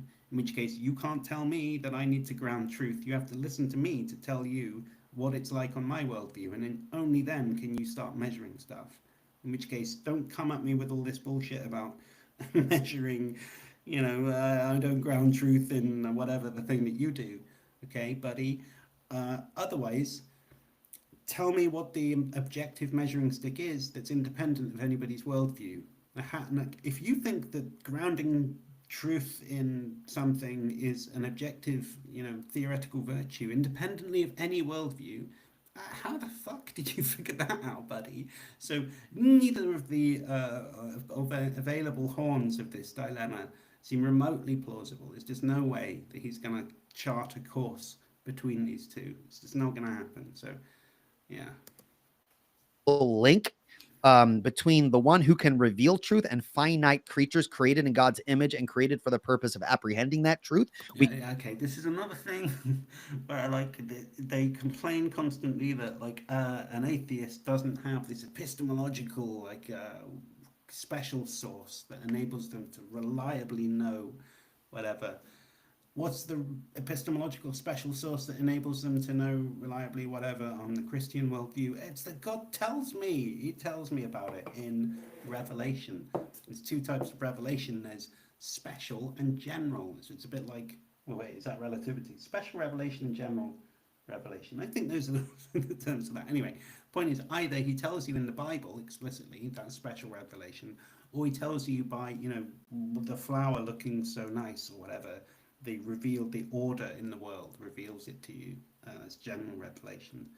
But neither of those tells you on a given inductive inference whether I should think that the chemical that I've mixed with this other chemical is going to produce the same result that it did last time. It's not in the Bible, and it's not revealed in nature in a self-evident way. Both the atheist and the theist scientist are stuck in the same boat, that they don't know how it's going to work there. So I'm repeating myself, but it's just like the Christian worldview isn't providing anything tangible that makes any difference when it comes to epistemology. You just don't know anything more if God exists than you do if God doesn't exist. It's not a question of knowing more, or being more reliable, or anything like that. When he's saying there's some justification for the reliability of our senses. It's not saying my reasoning senses are like more reliable. He's saying one level back from that, I have a thing I can say about why my reasoning processes are this reliable, the amount that they are, the flawed, kind of imperfect, but not completely always wrong reasoning processes that I have. He's not saying anything about the level of how reliable they are. He's just saying there's this story I tell about this thing, and on that story, like it's like Jack goes up this beanstalk and he finds a magic bean up there, and it's the magic reliability bean, and he comes back down and he's got that, and that's good. And you don't have a story like that on your worldview, so it's bad. And there's nothing else. It's just as unrelated to that as possible. It's just he says some other stuff about grounding and not being arbitrary, and there's a God and it's good. And we're supposed to just go, oh, cool, there's a picture there then. So I guess he's got something to say, and I don't have a picture the same, so I don't have something to say. It's just woolly. It's all over the place. There's no real inference going on. We're supposed to be given, like, in a transcendental argument, I shouldn't be sort of weighing up woolly options and seeing which one of them I like the best and which one feels the right explanation to me or something. You should be like really, like, it should be like crushing. It should be like a necessary consequence or whatever. So yeah, it ends up being this kind of like, I can tell you a story about something and you can't tell me the same story exactly, so therefore I win. That's basically what's happening here. I'm just looking at the chat. I just want to see if there's any questions where I want to engage with the people. If there's anyone watching, it appears that there are some people watching, so that's cool. I see Dan is in the chat. Dan, you're welcome to join me if you want to moan about this guy as well. I appreciate you haven't had a chance to watch the video yet. Do I have any thoughts on the epistemological access problem for Platonism? Funnily enough, this guy Eli talks about that later, so there's no way in hell that I'm going to be finishing this video tonight, because I need to go to bed in a minute and I've only got 15 minutes in, so I'll come back to this. But yeah, I do, and this guy will bring that up and I'll explain why what he says about it isn't very good. So it's a good question. Dan says he can't join because he's in the coffee shop. Fine, that's fine. All right, I'll do a few more minutes on this in that case, and then if there's any questions, try and tag me in it and I'll see if I can get to them. It'll make it stand out a bit more. We can justify that link as well. Okay. Knowledge presupposes logic. Logic is grounded in the consistent nature of God. So within the Christian worldview, logic. Oh God, this is one of those ones that really, like, it's painful when it's like one of those memes where it's like, when you see it, what logic is grounded in the consistent nature of God. What does consistent mean? Consistent means a set of propositions, right, is consistent if there's no proposition in there such that it's P and also not P is in there as well, right? As long as that's true, right, then the set of propositions is consistent. So consistency is plainly a logical notion, right? So you can't say that you ground God in the consistent nature of God. You ground logic in the consistent nature of God, because consistency is a logical notion. So how the hell could it be? Like, you are putting the cart before the horse. The tail is wagging the dog. Consistency is a logical notion. It can't be that notion is the thing that grounds logic, because it's a logical notion. So that it's just incoherent. The whole thing is incoherent. It can't be that what he's saying is right. It's bootstrapping of the worst type to think that you can help yourself to logical consistency and then use that to ground logic. No, that's not how it works. Logic fits nicely within the Christian worldview as a, and even if you want to say that they are linguistic constructs meant to describe the consistency. He does have good production values, this guy, much better than I do. So I like, the coloring going on in the background. I like the slide transition to those nice premises. That stuff's good. Your reality, even if you want to go that route, sure, the laws of logic are linguistic descriptions that describe the consistent nature of God. We're going to get into that in a little bit more detail later. Okay. Unity and diversity, the triune God, the picture of God that is presented in Scripture provides a basis for unifying universals and particulars, right? No, no, no, no, no. No, it doesn't. So if you think that there's a problem because the problem of the universe, the one and the many, is, as I said before, on one hand, it could be just everything's diverse and there's just diversity everywhere, nothing's the same as anything else. How do you predicate? Or it could be everything's all just one, and in which case nothing's different from anything else. Again, how do you predicate, right? If you think that's the problem, right? If you think that's the problem and you're worried about that problem, I submit to you that almost nobody is worrying about that problem ever. Ask yourself honestly if you've ever worried about that problem. Anyway, if you're worried about that problem, how the fuck does it help to say there's a thing that's a trinity and it's sort of one thing, but it's also sort of three things? Right, if you were confused about the first problem, what difference does it make to say that there's this mysterious Trinity-like thing out there? It's just not clear what that does. It's just adding another problem to a thing that I don't think is a problem. But if you thought it was a problem, how does adding another problem to it help some other thing that it's, unless you're going to try and tell me that the nature of the Trinity completely non-problematic, a thing you can explain without there being any mystery involved, you're just trying to say I can explain this thing by adding this other mysterious thing. That's not how explanations work.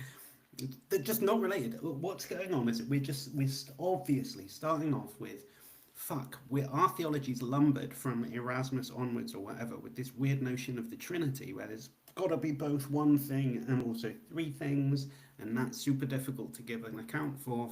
We're stuck with that as part of our theology. I know. I'll work out how. What if that thing that we're lumbered with, the awkward Trinity concept, happened to be the answer to a philosophical problem? What would that problem look like, right? And if you have that as your solution, you have to work back and try and figure out what problem that might be the solution for. You'd probably come up with this as the problem, right? But there's no way in hell, if you were going in the other direction, that you'd go, I'm really worried about this problem about diversity and unity and how I metaphysically blah, blah, blah. But then someone goes, what if there was a thing that was sort of three things, but also sort of one thing? Are you okay with the problem now? There's no way that you'd go, oh yeah, that's the thing. Just needed to understand that. Now that problem's gone away. Nobody is thinking like that. So this is a classic case of just like, I've got my conclusion. That's not going anywhere. Let me find something that leads me to that as the conclusion. There's no way ever anyone has reasoned naturally from the problem of one and the many, as this is construed as, to the Trinity. There's the answer to that problem. It's fucking insane, really, when you think about it. Whew. Okay, one or two more of these, and then I think I'm going to call it a night. Which is a very important discussion throughout the history of philosophy. And unity and plurality are actually necessary preconditions. Bringing those together are necessary preconditions for the possibility of knowledge itself. That is grounded in the triune God. Enduring personal identity through time. This is grounded given the idea of creation and being created in the image of God and so forth. And so the Christian worldview, you can go through the list of what must be true for the possibility of knowledge to obtain. The Christian worldview has the sufficient ingredients to ground and justify those things in a way. Listen, I think a charitable interpretation of what he's saying is that, like, on my worldview, if you believe all things I believe, then I'm not worried about any of these philosophical problems. I think that's the most charitable way of understanding what he's saying. Like, he likes what Christian theologians have said to him when he's asked them, how come, what's this identity over time malarkey? How does that work? And they've gone, well, here's the Christian answer. And he's gone, oh, gee, I like that. It's good. I think that's how we should understand what he's saying here. I don't think that it makes sense to try and construe this as some kind of objective condition that the Christian worldview meets, that's independent of him, like, already being a Christian and finding that it vibes well with how he sees the world. I mean, that's just all that it is. Notice there's no real talk of contradictions. There's no, like, on the Christian worldview this, on the atheist worldview P and not P, therefore the Christian worldview. It's nothing as obvious, as straightforward as like an objectionable kind of thing that happens on the on the atheist worldview. Rather, it's on the atheist worldview, stuff is like this. It doesn't make sense to me, and I don't like it. It doesn't work as well in my mind as how we should explain whatever. It's really woolly. It's always about like what he thinks makes sense and how well it fits in, and None of that is none of that is objective or measurable, or something we could agree upon beforehand. It's just his, from his point of view, it feels right. It's like if I said, um, as an atheist, right? It's really great that there's no like supernatural power that's like watching you all the time and being judgy about what you do, right? It's nice that that's the case. But on Christianity, there is someone constantly watching you all the time and they're judging you about what you do. And, it doesn't make sense to me that there would be someone doing that. It makes much more sense if there wasn't somebody doing that. So therefore, that's a consideration that counts in favor of atheism. This is just insane. All I'm doing is just saying it's something I like about atheism, and it's not there on Christianity. That's not a condition. That doesn't make any reason to think that Christianity is true, right? All he's doing, and this is slightly more sophisticated, but what he's doing is saying on Christianity, we can say stuff like, what's truth? Truth is grounded in the mind of God, right? He likes that explanation, and I don't. But he thinks that because he likes it, that's a reason to think that it's true. But no, it isn't. It's just not. It's just that you like it. Why do you like it? Because it meshes well with how you already think about things. It's not even interesting. It's just like familiar to you, right? Yeah, I went to this new city and they had a Starbucks, and I like that because I know what Starbucks is like already. That's what this is like. I considered this theory of metaphysics, and it was a bit like the Christian theory, so I liked it. And this other theory was less like the Christian theory, so I didn't like it. Right? That's all this is. Um, all right. One more. Let's go.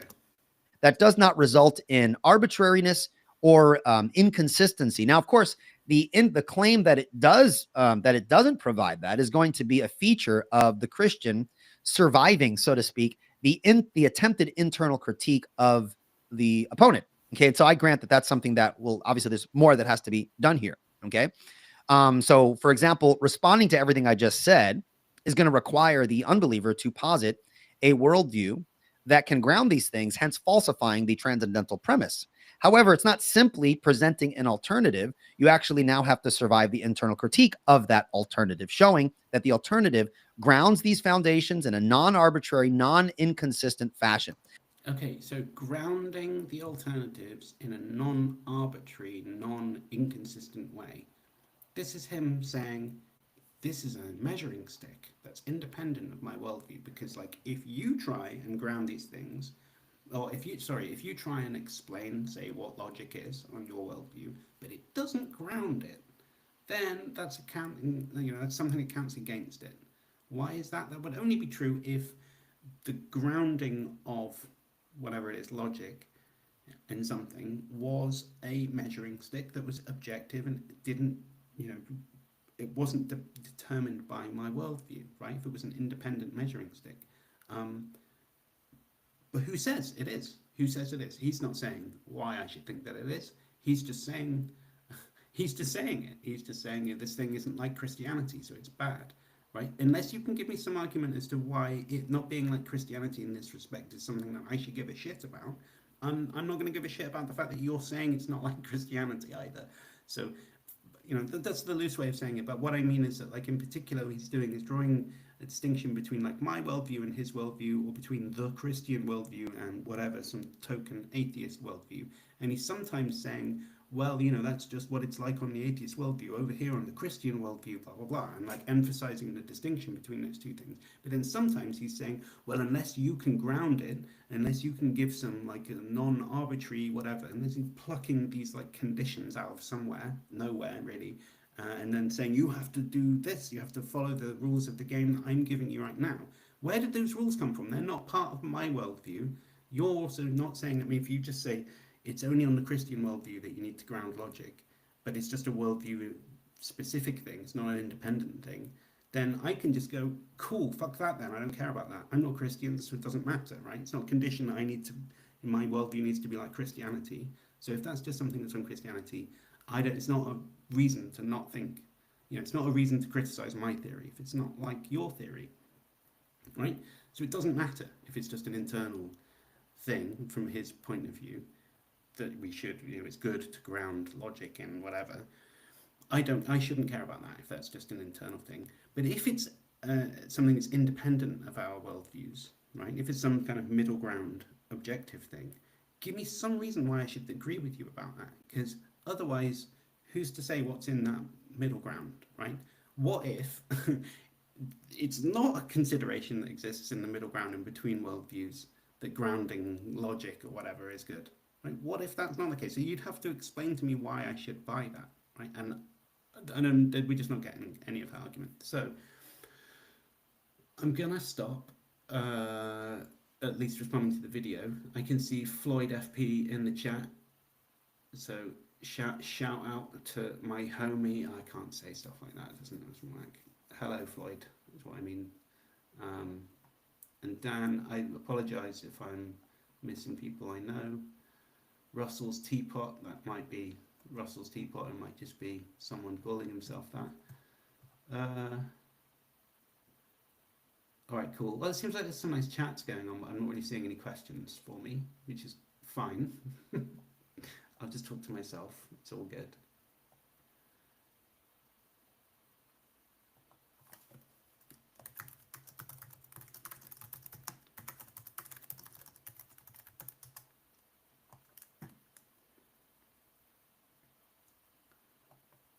Hello, Floyd.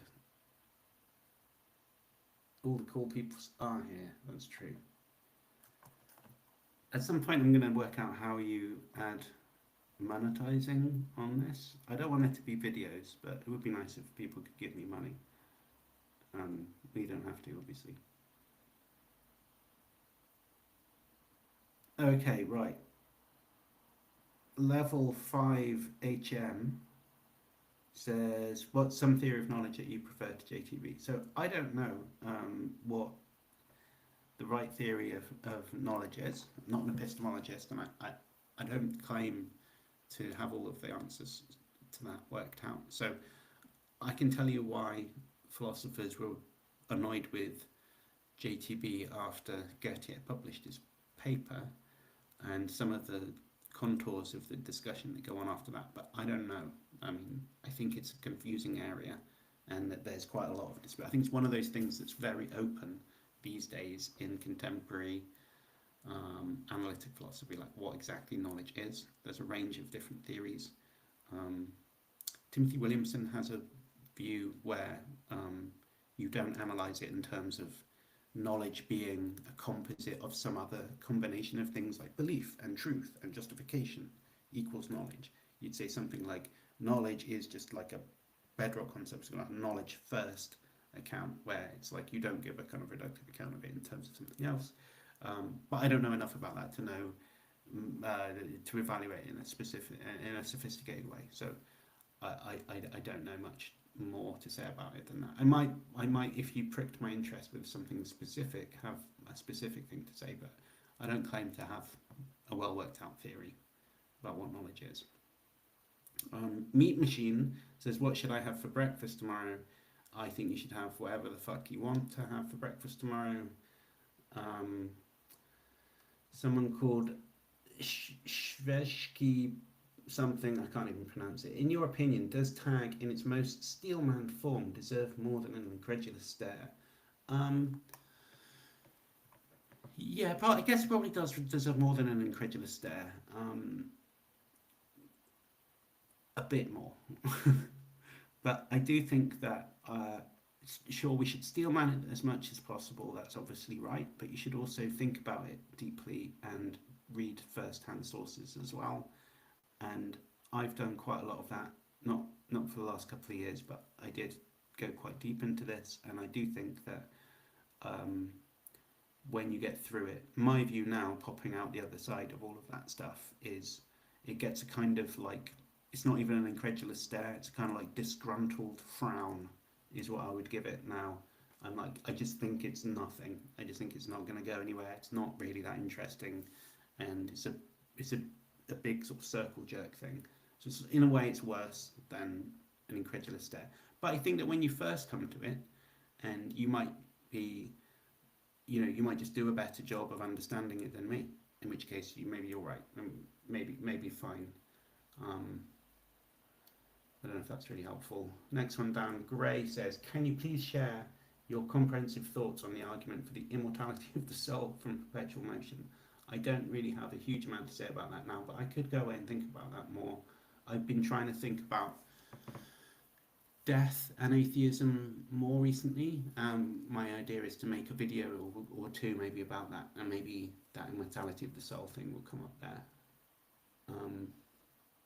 Meat Machine again says, okay, I have a real question. I find it annoying when YouTube philosophers such as you find it really hard to give their own opinions because everything has to be neutral. Do you agree? I don't know. I try to. I do try and be like objective and reserved as much as possible. But if you've watched me for any time, you will realise that the mask often slips, and I find some things very annoying. So I do give my own opinions on things when I find them annoying.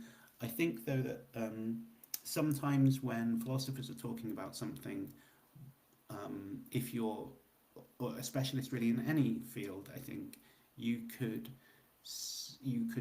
adopt a manner of speaking in order to explain the problems with that theory, and by adopting the manner of speaking you might actually misconstrue how you think about something. So for instance, what you might do is say, I'm a moral anti-realist, for instance, but you might say, listen, there's this problem for moral realism that's interesting that I want to talk about, but if I was to just, only ever say what only ever defend a thesis if it's what I genuinely believe myself, then you wouldn't be able to talk about this interesting other problem, because you wouldn't be able to get as far into the discussion. You wouldn't be able to get as far as moral realism in general because you're not a moral realist. So there's sometimes where like a moral or a philosopher or a specialist in general might just sort of adopt something for the sake of it in order to be able to like delve into the thing that they find interesting, and that might be construed as not wanting to give your own opinion. But I think actually the best way that works is that you're trying to not give your opinion because you think there's something more interesting than your opinion that you wanted to talk through, which is your opinion about some argument, right? It doesn't matter if you don't believe the premises, because what you're trying to do is highlight something else about it. So I think there's always going to be a kind of like balancing act between being rigorous and being honest, or being rigorous and being like reactive and like giving a sort of emotional response which might be more engaging. You have to kind of tread the line there as much as possible. JCG says, would you ever debate a pre-supper again, and would it have to be a particular format? So I think I probably would, but I'm not really interested in like doing one of these kind of ultra aggressive kind of machismo things like Jay Dyer. It would probably be an obnoxious asshole if I was to talk to him again, because I've slagged him off on the internet, I think. But I don't really care about that. Fine, he could probably seem more confident and macho than me if we had a conversation. Fine, he can win that competition. He can probably lift more weights than me or whatever, snort more coke than me, whatever it is that you use. But that's fine. I think I would discuss it with. I would happily talk with this guy Eli, because I think he's much better read than some of those people. But yeah, I think I just got no interest in that kind of like confrontational debate. Am I vegan yet? No, I'm not. Although I do understand, and I think that veganism is right. It's a moral failing of mine that I'm not. But I'm not. So I have been vegetarian for like coming on for 30 years, so it's probably better than most of you in the audience. What would naturalistic empirical evidence for stance-independent moral facts look like? I don't think that you can have so empirical evidence for stance-independent moral facts. So it would have to be some naturalistic account of what moral facts were, like some kind of Sam Harrisy thing. So you'd have to sort of allow that the good is what maximizes well-being or something, and then once you give me that definition, getting empirical evidence is straightforward, because I can just go out and measure people's brain states or whatever, their own self-reports. I don't think you could have evidence for the definition in the first place, because that's not an empirical claim itself. So one of the reasons I'm not a naturalist about about meta-ethics. Okay, cool. I'm going to call it a day. It has to stop some point. This is my second stream, but it's my first stream where I've not been using Lance's streaming stuff. So it's the beginning of the new phase of doing this stuff. Let me know if it's shit and anything else, like about the recording quality, or if you've got any ideas for things you want me to look at. I'm going to be going on holiday for a few weeks, so I won't be doing anything whilst I'm on holiday, obviously. But yeah, drop me a message. You can get me on the YouTube or on my Facebook or whatever. Yeah, so LVL5HM says, I hope there'll be more. I think there will be more. For one thing, I paid for this streaming software, so I'm going to use it enough before the license runs out. And basically, I just decided, God damn it, I'm going to moan about stuff on the internet. Why not? Everyone else is doing it. Definitely needs better sound, but good otherwise. Cool. Well, I think what I need to do is buy a new microphone, frankly. I have got a microphone. This one I always used to use for podcasting back in the day. Seemed to work fine on my MacBook. Now I bought a PC laptop, and every time I plug this in, everyone in the audience is like, you sound like a twat. So I obviously need to do something. I don't know what the answer to that is. That doesn't involve me trying at the beginning of the stream to plug a microphone in and see if it works. So apologies about that. We'll figure it out. We will figure it out.